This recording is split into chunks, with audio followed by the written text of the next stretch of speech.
During the Reconstruction era following the Civil War, Blacks had an unprecedented level of civil freedom and civil participation.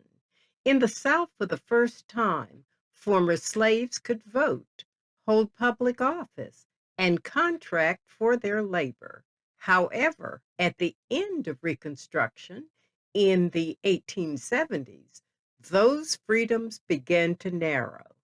From 1890 to 1908, all the Southern states ratified new constitutions or laws that disenfranchised most Blacks and significantly restricted their political and civil rights. All of them passed laws imposing legal racial segregation in public facilities. Attempts to bring together Blacks across the nation toward first class citizenship failed when the Afro American League and Afro American Council disbanded, but not the enthusiasm and commitment of civic minded Black Americans. In 1905, W.E.B. Du Bois, journalist William Monroe Trotter of Boston, Frederick McGee from St. Paul, Minnesota, and Charles Edwin Bentley of Chicago met to form a national activist group. They organized a conference to be held July 11th through the 13th, 1905, in Buffalo, New York, and invited 59 community leaders, especially lawyers.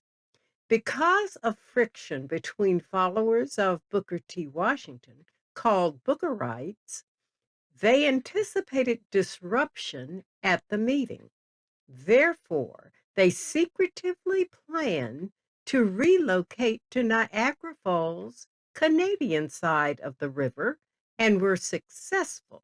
The conference was uninterrupted. Because of the dynamic symbolism of the mighty falls, they adopted the name Niagara Movement to denote a mighty current for change. Of the selected invitees, 29 attended from 17 states. Their commitment was to oppose racial segregation and disenfranchisement. Its members felt that it was unmanly to endorse any policy that diminished a man by accepting second class accommodations in exchange for a personal safety guarantee, while not demanding how to improve his lot. This was their assessment of Booker T. Washington's conciliation tone.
A split between founding members W.E.B. Du Bois and William Trotter occurred during the early days over the admission of women into membership.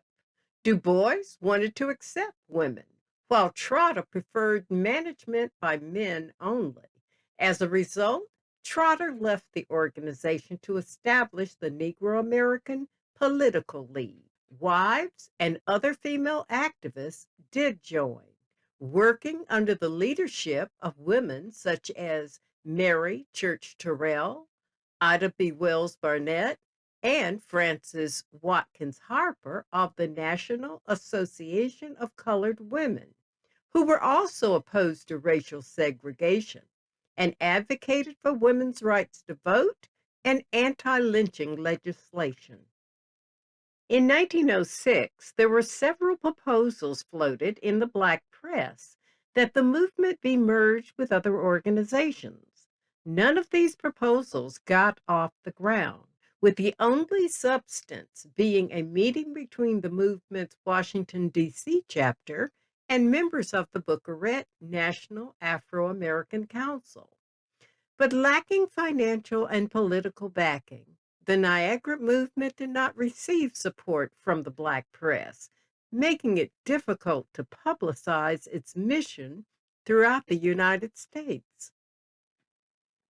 With William Trotter's departure in 1907, a serious negative impact occurred, centering around which party to support in the 1908 presidential election.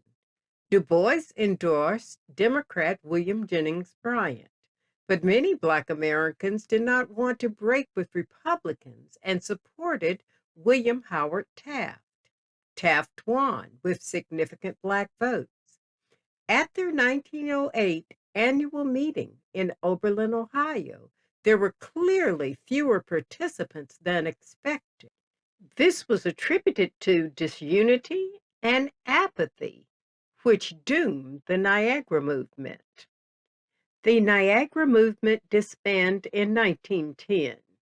Prior to this, 7 members had joined the board of directors of a new organization in 1909, the National Association for the Advancement of Colored People,